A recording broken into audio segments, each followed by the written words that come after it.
अस्सलाम वालेकुम वरहमतुल्लाह। आज मैं आप लोगों के साथ अल्लाह ताला से मुतल्लिक कुछ खूबसूरत बातें शेयर करने जा रहा हूँ।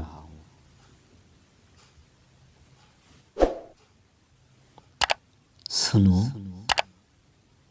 वो तुम्हें बेहिसाब देने के लिए आजमा रहा है। वो तुमसे इतनी मोहब्बत करता है कि तुम्हें उसकी मकदार मालूम हो जाए तो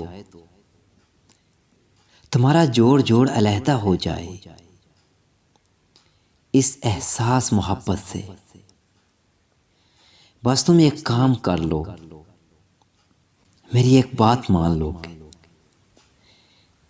इससे राजी हो जाओ। इस हाल में के जब जुबान से शिकवे, आंखों से आंसू, दिल से नाशुक्री के बोल उमड़े चले आते हों, पर तुम यही कहते रहो कि अल्लाह जी मैं आपसे राजी हूं।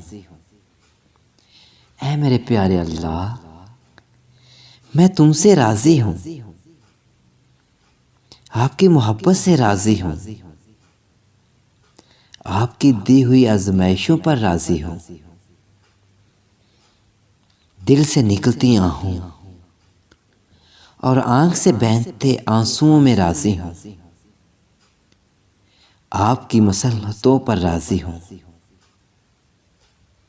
बस झुक जाओ, क्योंकि जो ना झुक सका वो ना पा सका, जो ना झुक सका वो ना पा सका।